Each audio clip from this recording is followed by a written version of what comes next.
You're simply the best. Better than all the rest. Hello, welcome back to the channel. It's JPA here. In today's video I'm going to be talking about Hamilton versus Rangers tomorrow. Just before we get into this video, I'd just like to thank the people who have subscribed recently.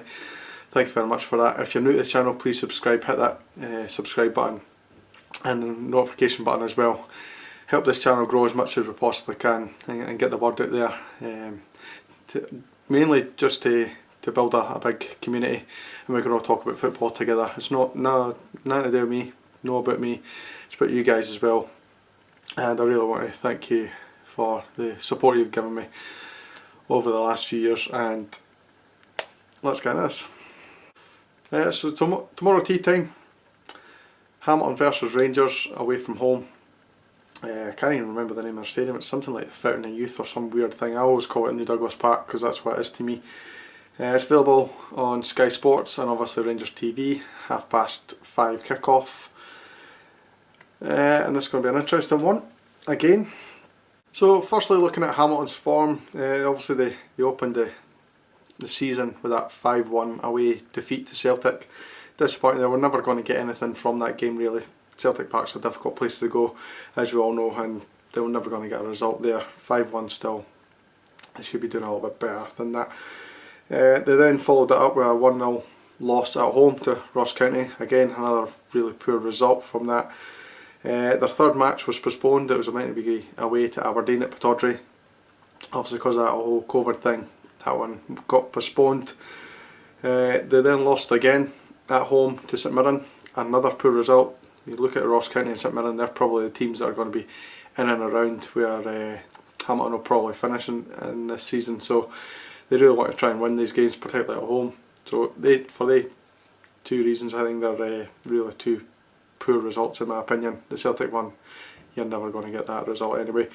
And their last result was a 1-0 win away to Motherwell in the Lanarkshire Derby. That's probably their best result of the season, and in fact it's their only result of the season.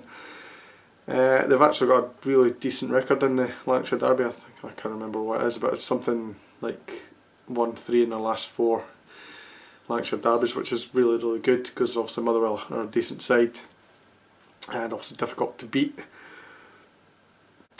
I'd say their main goal threat is probably going to come through Marius Okampo, the centre forward from Greece. Got 48 appearances altogether for Hamilton, scored 10 goals so far. It's no prolific, but you've got to remember he's playing in a team that's not going to create a lot of efforts on goal. They pretty much live off scraps. They're a pretty similar team to like Livingston, who like to get a lot of free kicks in and around the area and send the ball in that way and get free kicks. And they try and get second balls and try and win things that way and win headers and stuff. Probably say their main creative players, David Templeton. We all know David Templeton. Had a couple of years at Rangers, didn't really quite make it at Rangers. I think that's all down to the fact that he was injured for most of the time that he was here. Scottish winger, as we know, played probably his best football at Hearts. Played 39 games for them all together. I think he had a loan spell in between that when he went down England. And he scored 10 goals.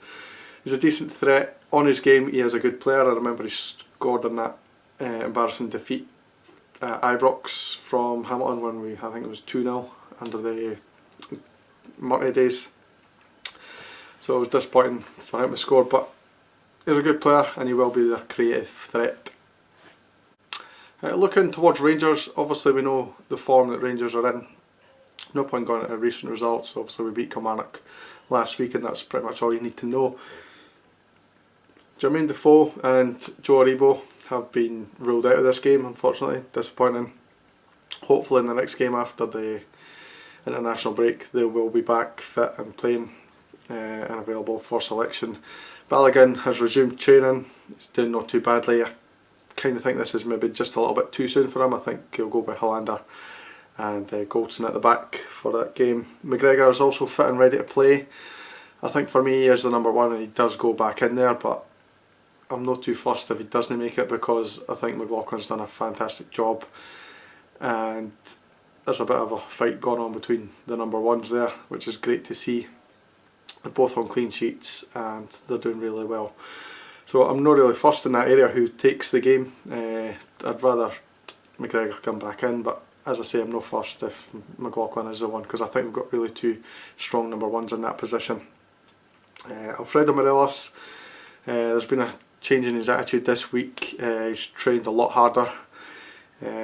There's still going to be a decision made on whether he makes this final squad or not. I'd like to see him in the squad. I know I said last week I just want to get rid of him. While he's here, let's make the use of him.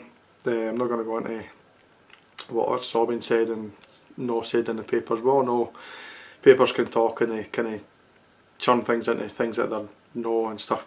So I don't know exactly what's been said. I don't know whether it's true, whether it's not true. So I'm not going to dwell on that too much. I think he's a good player, and while he's here we might as well use him.